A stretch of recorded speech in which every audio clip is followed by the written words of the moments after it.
नमस्कार, किसान समाचार में आपका स्वागत है। मैं हूं आपके साथ रेशमा। आइए नजर डालते हैं इस वक्त की हेडलाइंस पर।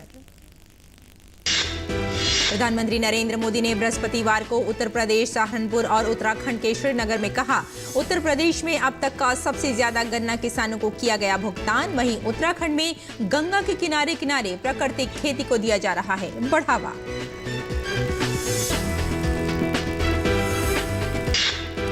केंद्रीय वित्त मंत्री निर्मला सीतारमण ने राज्यसभा में बजट की चर्चा पर जवाब देते हुए कहा, भारत की कृषि में सुधार और आधुनिकीकरण के लिए ड्रोन बहुत ही प्रभावी उपकरण। कृषि में ड्रोन तकनीक से फर्टिलाइजर, कीटनाशकों के इस्तेमाल में आएगी दक्षता।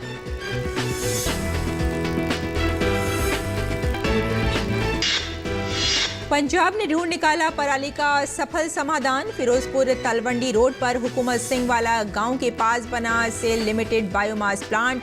हर साल 1 लाख एकड़ जमीन में पैदा होने वाले धान से निकले 2 लाख टन पराली से 1.5 लाख मेगावाट से ज्यादा पैदा कर रही है बिजली।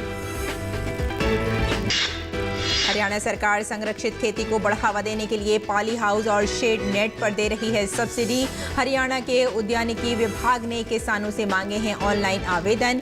योजना हरियाणा के 21 जिलों के किसान सब्सिडी के लिए 15 फरवरी तक कर सकते हैं आवेदन।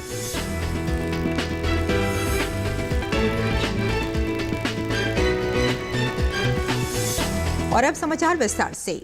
प्रधानमंत्री नरेंद्र मोदी ने उत्तर प्रदेश की सहारनपुर में कहा कि योगी की सरकार में अब तक सबसे ज्यादा गन्ना किसानों को भुगतान किया गया है। गन्ना किसानों को पहले के मुकाबले कहीं ज्यादा का भुगतान किया है। गन्ना किसानों को जितना पैसा पहले की सरकारों के 10 साल में मिला था, उससे ज्यादा राशि योगी जी की सरकार ने उन्हें दी है। हम गन्ना किसानों को एक और परेशानी से मुक्ति दिलाने का स्थायी उपाय भी कर रहे हैं, क्योंकि ऐसी समस्याएं हर बार आए, राजनीति चलती रहे और किसान बेचारा ये राजनेताओं पर निर्भर रहे। हम किसान को भी आत्मनिर्भर बनाना चाहते हैं, गन्ने किसान की ताकत बढ़ाना चाहते हैं। पीएम मोदी ने कहा कि अब गन्ना किसानों को परेशान नहीं होना पड़ेगा। सरकार गन्ना से चीनी और एथेनॉल बनाकर गन्ना किसानों की आर्थिक स्थिति मजबूत करेगी।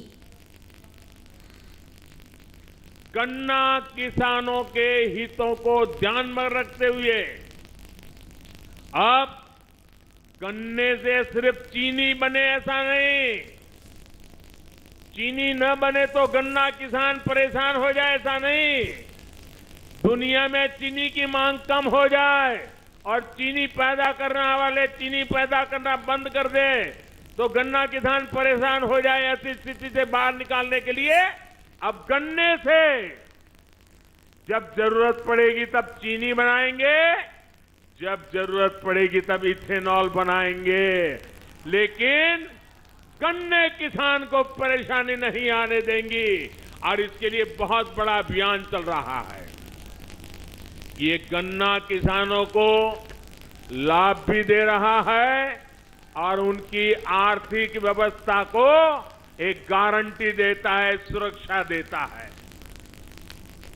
और प्रधानमंत्री नरेंद्र मोदी ने उत्तराखंड के श्रीनगर में कहा कि उत्तराखंड में किसानों के लिए जहां कृषि भूमि सर्वेक्षण में ड्रोन नीति को लागू किया जाएगा, वहीं राज्य में रोजगार सृजन भी महत्वपूर्ण विषय होगा। कृषि भूमि सर्वेक्षण और बीमा में नई ड्रोन नीति लागू करके यहां के किसानों को बेहतर सुविधा मिलेगी।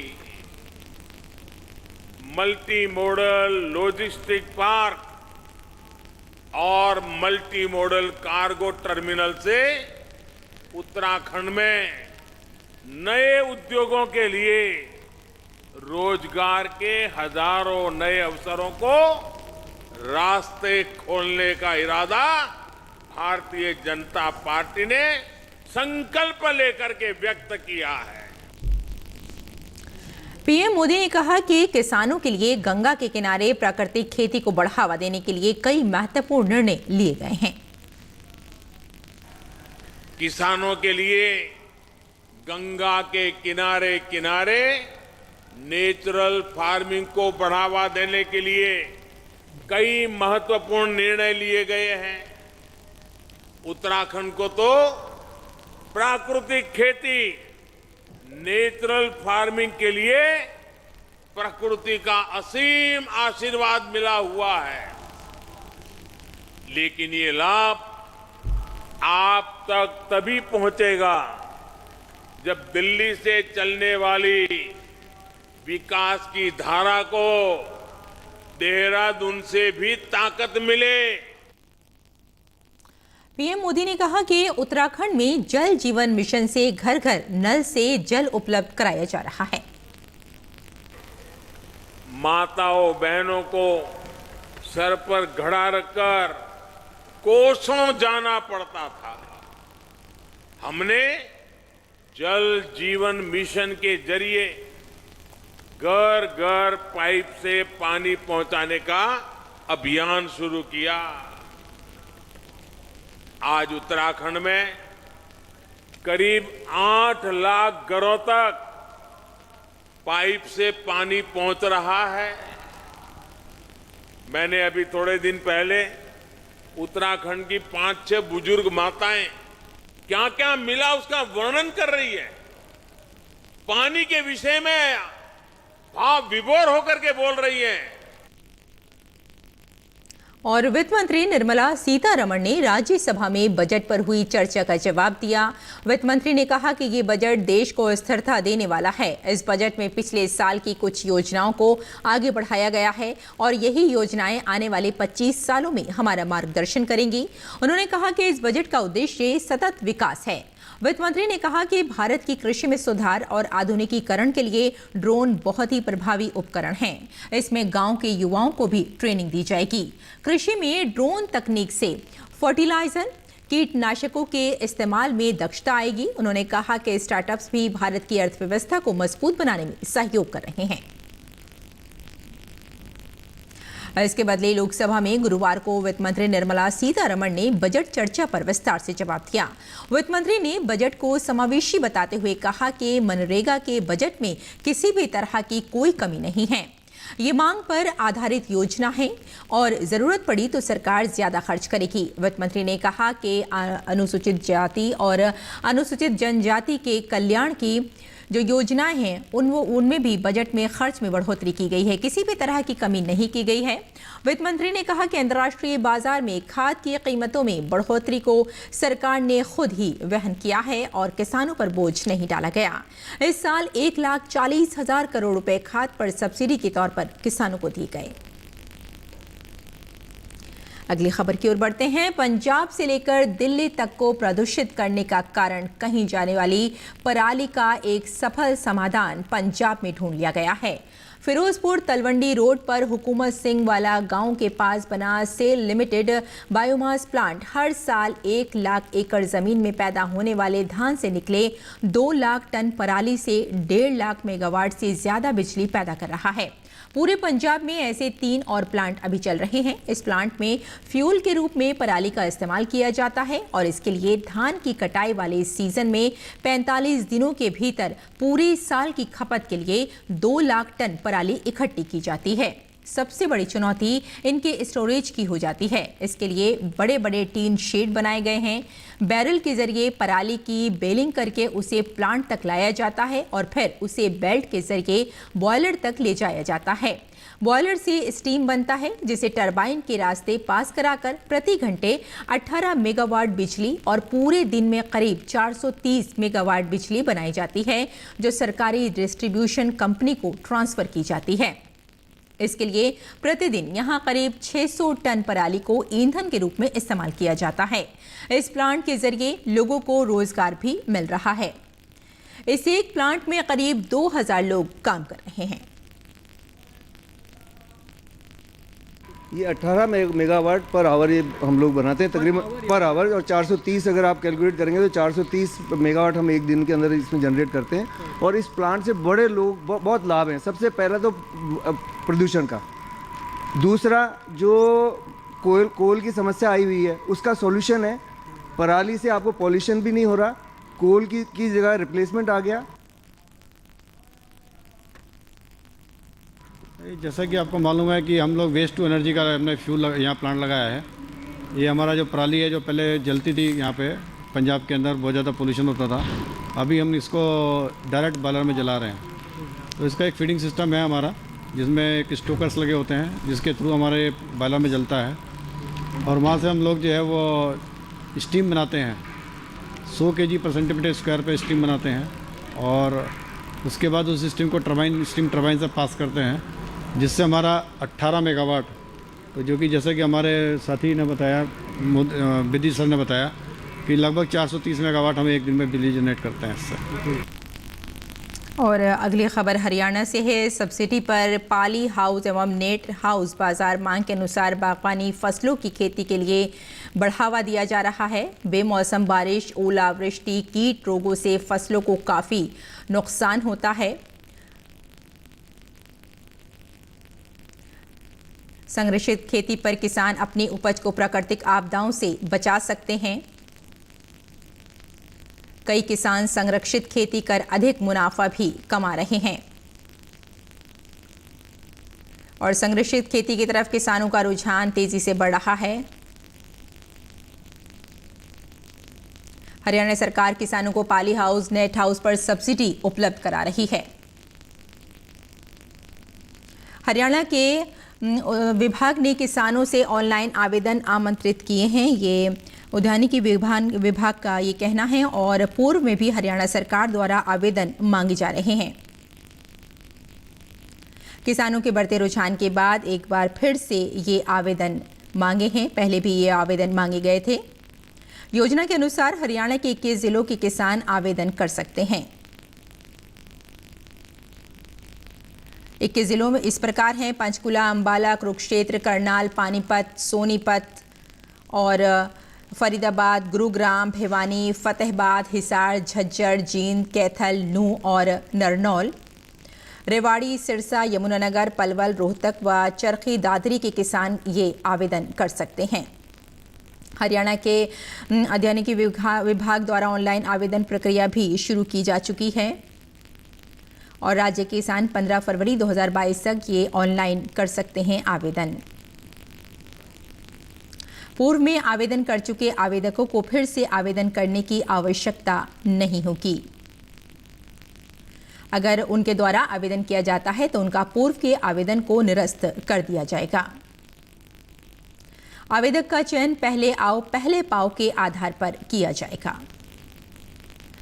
और अगली खबर की ओर बढ़ते हैं। उत्तर प्रदेश के मुरादाबाद में दूसरे चरण में विधानसभा के चुनाव होने हैं। ऐसे में मुरादाबाद में राजनीतिक पार्टियों की रैलियां और रोड शो, जनसंपर्क शुरू हो गए हैं। तो इन सभी में प्रत्याशियों के स्वागत और रोड शो में फूलों की बौछार हो रही है, जिसकी वजह से मुरादाबाद में फूलों की बिक्री अचानक बढ़ गई है, जिसकी वजह से विक्रेता खुश हैं। तो वहीं पिछले दिनों हुई बारिश और ओले की वजह से फूलों की फसल भारी मात्रा में खराब भी हुई, जिसकी वजह से जान परेशान थे। तो वहीं अचानक इलेक्शन की वजह से बड़ी बिक्री से किसान काफी खुश नजर आ रहे हैं। किसानों की माने तो पहले फूलों की कीमत 2 से लेकर 3 तक बिक रही थी, तो वहीं अब 50 से 60 फूलों की कीमत हो गई है। बाजार में फूलों की अच्छी डिमांड है, लेकिन कितनी मात्रा में फूल बाजार में नहीं ले पा रहे हैं। तो वहीं रिटेल के विक्रेताओं की अगर माने तो अब इलेक्शन को लेकर फूलों की डिमांड बहुत ज़्यादा बढ़ गई है। रैली और रोड शो में लोग फूल लेकर जा रहे हैं और दूसरी तरफ शादियां भी शुरू हो रही हैं। ऐसे में पिछले लॉकडाउन से बंद पड़े फूलों के कारोबार में अब उछाल आया है। तो मुरादाबाद में फूलों के थोक विक्रेताओं की मानी जाए तो चुनाव की वजह से लोकल फूलों की डिमांड बढ़ी है। वहीं पिछले कई दिनों से काम बिल्कुल बंद था, तो अब लोकल की फूलों की अच्छी डिमांड है, जिसकी वजह इलेक्शन है। इलेक्शन में भारी मात्रा में लोग फूल लेकर जा रहे हैं। 1-2 दिन के बाद वैलेंटाइन डे आने वाला है, उस दिन भी खासकर गुलाब का फूल की जो मांग है वो बढ़ जाती है। ऐसे में कारोबार में उछाल आया है।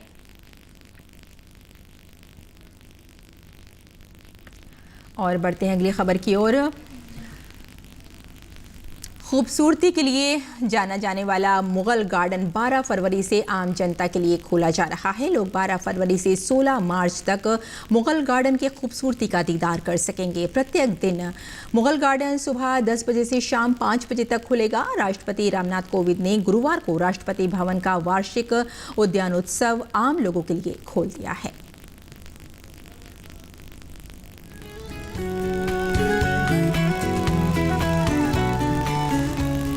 राष्ट्रपति भवन परिसर का प्रसिद्ध मुगल गार्डन अपनी खूबसूरती के लिए जाना जाता है। मुगल गार्डन 12 फरवरी से आम जनता के लिए खोला जा रहा है। लोग 12 फरवरी से 16 मार्च तक मुगल गार्डन की खूबसूरती का दीदार कर सकेंगे।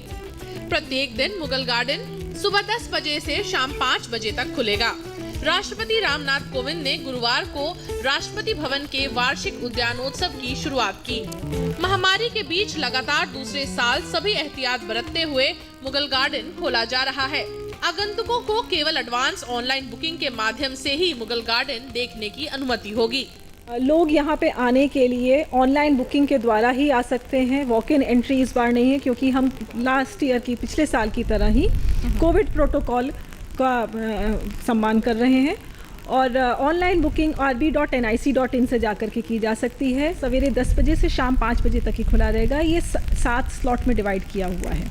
एक स्लॉट 1 घंटे का है, जिसमें 100 लोग आ सकते हैं। मुगल गार्डन में इस बार 11 किस्म के लगभग 10,000 ट्यूलिप के फूल मौजूद हैं। 138 तरह के गुलाब और 70 किस्म के सीजनल फूल आगंतुकों का स्वागत करेंगे।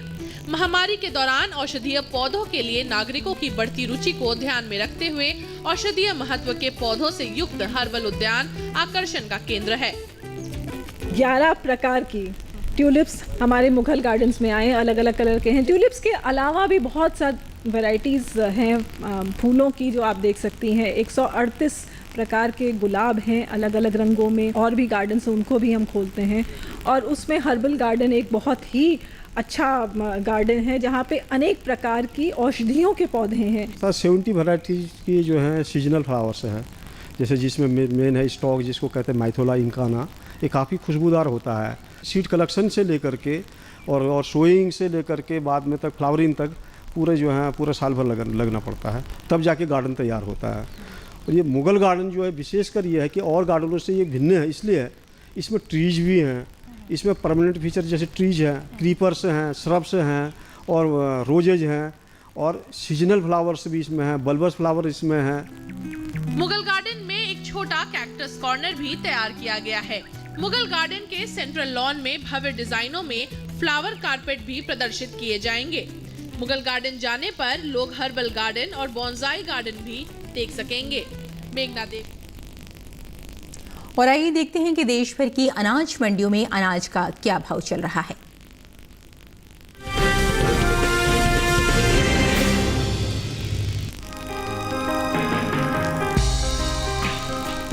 पिछले साल की ही तरह इस साल खरीफ विपणन सत्र 2021-22 के लिए किसानों से न्यूनतम समर्थन मूल्य पर धान सरकारी खरीद जारी है। उपभोक्ता कार्य, खाद्य एवं सार्वजनिक वितरण मंत्रालय की ओर से हाल ही में जारी ताजा आंकड़ों के अनुसार खरीफ विपणन सत्र 2021-22 के लिए 23 जनवरी तक चंडीगढ़, गुजरात, असम, हरियाणा, हिमाचल प्रदेश, जम्मू और कश्मीर, झारखंड, पंजाब, उत्तर प्रदेश, उत्तराखंड, तेलंगाना, राजस्थान, केरल के अलावा दूसरे राज्यों से हुई धान की सरकारी खरीद 606 लाख मीट्रिक टन के पार पहुंच गई है। अब तक तकरीबन 77 लाख किसान न्यूनतम समर्थन मूल्य पर 1,18,812.56 करोड़ रुपए के भुगतान से लाभान्वित हो चुके हैं। दूसरे राज्यों के मुकाबले पंजाब से धान की सरकारी खरीद सबसे ज्यादा हुई है। पंजाब से अब तक करीब 1,86 लाख मीट्रिक टन से अधिक धान की खरीद की जा चुकी है। वहीं छत्तीसगढ़ से 82,62,386 मीट्रिक टन धान खरीदा गया है। हरियाणा से तकरीबन 55,30,596 मीट्रिक टन धान की खरीद हुई है। तेलंगाना से 69,08,431 टन, जबकि उत्तर प्रदेश के किसानों से 56,49,821 मीट्रिक टन धान की खरीद कर ली गई है। वहीं आपको बता दें कि केंद्रीय वित्त मंत्री निर्मला सीतारमण ने देश के आम बजट में कृषि क्षेत्र से जुड़े कई अहम ऐलान किए हैं, जिसमें धान की खरीद के लक्ष्य को बढ़ाने का फैसला किया है। बजट के मुताबिक साल 2021-22 में 1000 LMT धान की खरीद की जाएगी, जिससे तकरीबन 1 करोड़ से अधिक किसानों को लाभ मिलेगा। वहीं कृषि उपज मंडियों में धान के हाजिर भाव पर नजर डालें तो एगमार्क नेट के अनुसार उत्तर प्रदेश की बदायूं मंडी में 9 फरवरी को शरबती धान का भाव था 2200 रूपए। 10 फरवरी को इसके भाव में 10 रूपए की बढ़त हुई और भाव हो गया 2210 रूपए। हालांकि राज्य की ही गोंडा मंडी में बीते 2 दिनों के दौरान सामान्य धान के भाव स्थिर रहे। यहाँ 9 और 10 फरवरी को धान 1940 रूपए पर बिकी। इसी तरह रुदौली मंडी में 9 फरवरी को सामान्य धान का भाव रहा 1940 रूपए। 10 फरवरी को इसके भाव में कोई बदलाव नहीं आया और भाव 1940 रूपए पर बना रहा। धान के भाव में स्थिरता का सिलसिला उत्तर प्रदेश की सफदरगंज मंडी में भी देखने को मिला। यहाँ 9 फरवरी को सामान्य धान का भाव था 1940 रूपए। 10 फरवरी को इसके सौदों में कोई फेरबदल नहीं हुआ और भाव 1940 रूपए पर बना रहा। आपको बता दें कि चालू रबी सीजन में धान की बुवाई बीते साल से पीछे चल रही है। धान के रकबे में अब तक 7 लाख हेक्टेयर की कमी देखने को मिली है। कृषि मंत्रालय की ओर से साल 2021-22 के लिए 4 फरवरी को जारी ताजा आंकड़ों के अनुसार रबी धान की कुल बुवाई 35,19,000 हेक्टेयर में हो चुकी है, जबकि साल 2020-21 के दौरान बुवाई का रकबा 42,67,000 हेक्टेयर में रहा था।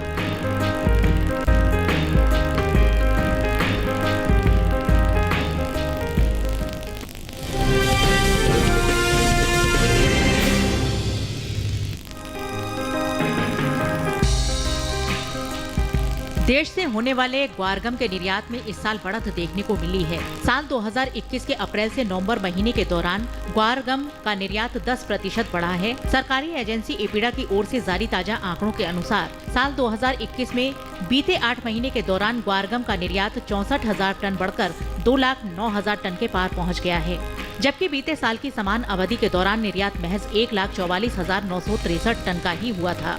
वहीं इन दिनों ज्यादातर कृषि उपज मंडियों में ग्वार की आवक सीमित बनी हुई है। गुरुवार को गिनी चुनी मंडियों में ही ग्वार बिकवाली के लिए पहुंची थी। इसके हाजिर भाव पर नजर डालें तो एगमार्क नेट के अनुसार गुजरात की दीसा मंडी में 9 फरवरी को ग्वार का भाव था 5,500 रूपए। 10 फरवरी को इसके भाव में 5 रूपए की तेजी आई और भाव 5,505 रूपए पर आ पहुंचा। वहीं राज्य की कलोल मंडी में इस दौरान ग्वार के सौदे नरमी के साथ हुए। यहाँ 9 फरवरी को ग्वार का भाव रहा 5,750 रूपए। 10 फरवरी को इसके सौदों में 350 रूपए की भारी गिरावट आई और भाव 5,400 रूपए पर आ गया। सिद्धपुर मंडी में बुधवार को ग्वार का भाव था 5,537 रूपए। गुरुवार को इसके सौदों में 78 रूपए की मजबूती आई और भाव 5,615 रूपए पर जा पहुंचा। इसी तरह राजस्थान की जयपुर मंडी में ग्वार के भाव में सुस्ती देखने को मिली। यहाँ 9 फरवरी को ग्वार का भाव था 5,677 रूपए। 10 फरवरी को इसके सौदे 496 रूपए लुढ़क कर 5,181 रूपए पर हुए, जबकि राज्य की विजयनगर मंडी में 9 फरवरी को ग्वार का भाव रहा 5,112 रूपए। 10 फरवरी को इसके भाव में 318 रूपए का उछाल आया और भाव हो गया 5,430 रूपए।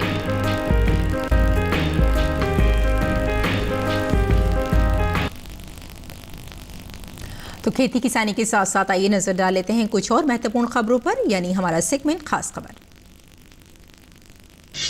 राष्ट्रपति रामनाथ कोविंद ने महाराष्ट्र राजभवन के नए दरबार हॉल का उद्घाटन किया। इस दौरान राज्यपाल भगत सिंह कोश्यारी और मुख्यमंत्री उद्धव ठाकरे भी मौजूद रहे। राष्ट्रपति ने कहा कि दरबार हॉल का निर्माण उसकी विशेषता को ध्यान में रखकर किया गया है और राष्ट्रपति भवन की ही तरह ये राजभवन महाराष्ट्र के गौरव का प्रतीक है।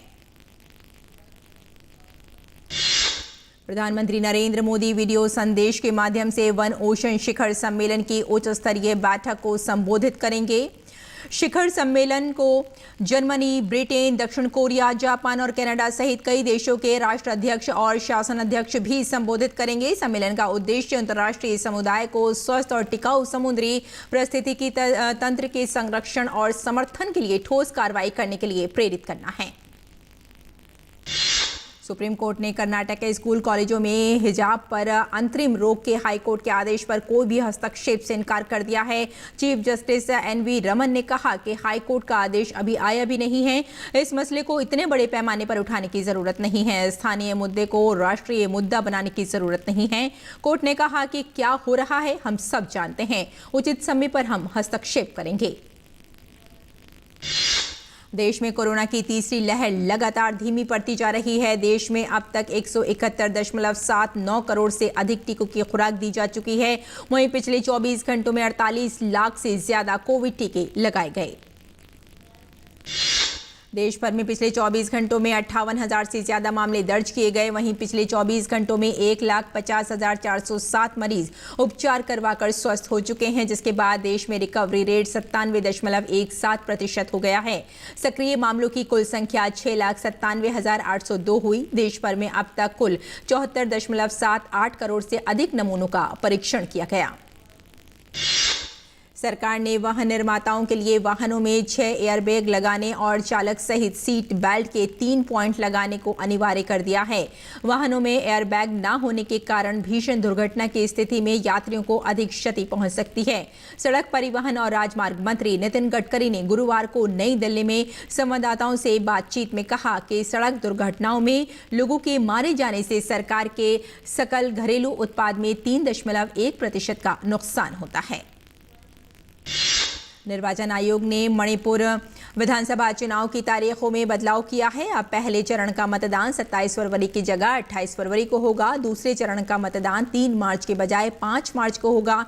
निर्वाचन आयोग ने जमीनी हालात, लॉजिस्टिक्स से जुड़ी समस्याओं, सभी तथ्यों और परिस्थितियों पर विचार करने के बाद मतदान की तारीखों में बदलाव का निर्णय लिया।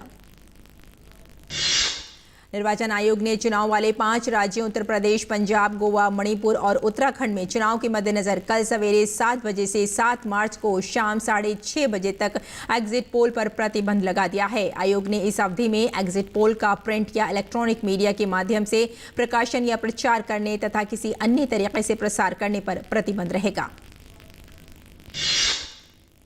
तो किसान समाचार में फिलहाल इतना ही। अनुमति दें। नमस्कार।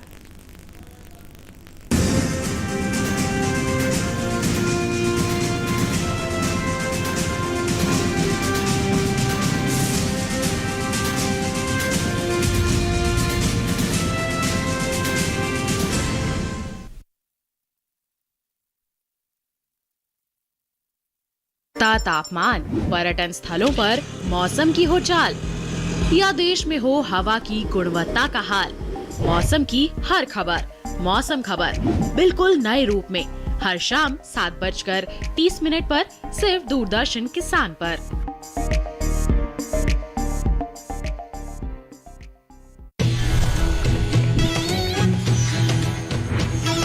पशुओं की सुरक्षा का पहरेदार, माटी का लाल, जन धन का रक्षक, अपना पशु चिकित्सक, केवल दूरदर्शन किसान पर। जानेंगे क्या है किसानों का हाल। हम पहुंचेंगे आपके गांव। मिलेगा सरकारी योजनाओं का ज्ञान। जब लगेगी चौपाल, देखिए चौपाल चर्चा सोमवार से शुक्रवार सुबह 9 बजे सिर्फ दूरदर्शन किसान पर।